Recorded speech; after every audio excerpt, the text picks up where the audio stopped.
Hello everyone, নতুন আরেকটি recipe নিয়ে আপনাদের সামনে হাজির হয়ে গেছি। আজকে যে রেসিপিটা আপনাদের জন্য নিয়ে এসেছি সেই রেসিপিটা আমার খুব পছন্দের। এটা বাড়িতে খুব সহজে কি করে ছোলা দিয়ে আপনারা ঘুগনি বানাতে পারবেন শর্টকাট ওয়েতে।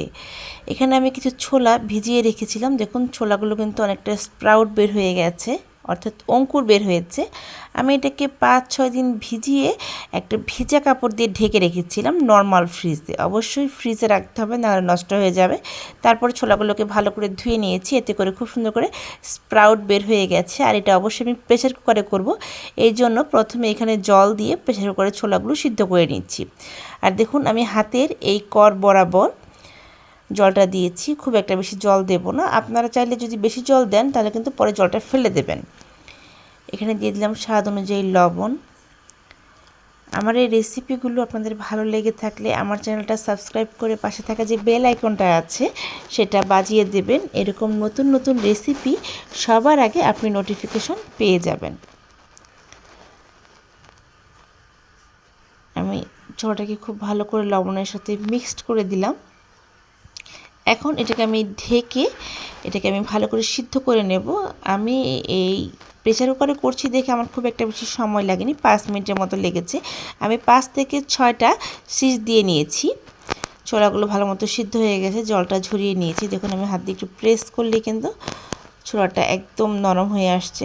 এতে করে বোঝা যায় যে ছোলাটা ভালো মতো সিদ্ধ হয়ে গেছে। অবশ্যই ছোলাটাকে খুব ভালো করে সিদ্ধ করে নেবেন। আপনারা যদি প্রেসার কুকারে করেন 5-6টা সিজ দিলেই এনাফ। আর যদি নর্মাল কড়াইতে করেন তাহলে কিন্তু এটা আধা ঘন্টা থেকে 40 মিনিট ভালো করে সিদ্ধ করে নেবেন। কড়াইতে আমি একটু সাদা তেল দিয়ে 2টা তেজপাতা দিয়ে দিলাম, আর দিয়ে দিয়েছি 2টা শুকনো মরিচ। এটা আমি ফোড়ন হিসাবে দিয়েছি। এখন এটাকে আমি হালকা একটু ভেজে নেব।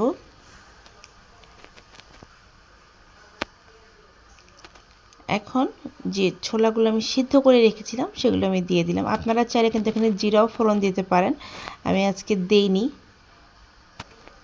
এখন ছোলাটাকে তেলের সাথে খুব ভালো করে আমি ভেজে নিচ্ছি। এখানে আমি দিয়ে দিলাম স্বাদ অনুযায়ী একটু লবণ।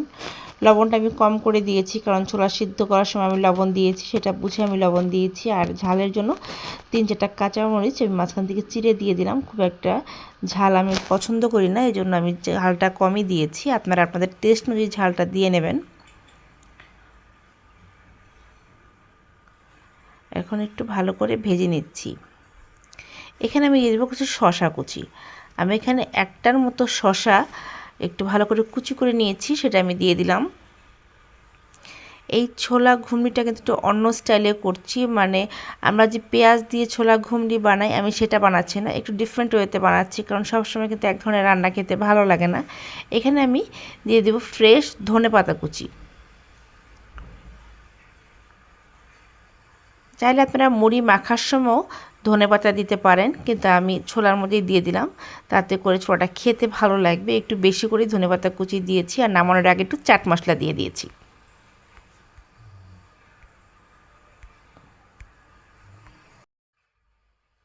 চাট মশলাটা কিন্তু অবশ্যই নামানোর আগে দিতে হবে, তাতে করে এটা খেতে ভালো লাগবে। আমি 1 চামচের মতো চাট মশলা দিয়ে এটাকে 2 মিনিট খুব ভালো করে ভেজে নিচ্ছি। এই চাট মশলাটার কারণে কিন্তু এই ছোলা মাখাটা অনেক টেস্ট হয়। খুব একটা বেশি পেঁয়াজ কুচি দেইনি, কাঁচামরিচ দিইনি, কিন্তু চাট মশলাটা দেওয়ার কারণে বিশ্বাস করুন এই ঘুগনিটা অনেক টেস্ট লাগে। যারা এক ধরনের ঘুগনি খেতে খেতে বিরক্ত তারা এভাবে ট্রাই করে দেখবেন, আশা করি আপনাদের ভালো লাগবে। আর আপনাদের কেমন লাগলো আমাকে কমেন্ট করে আপনার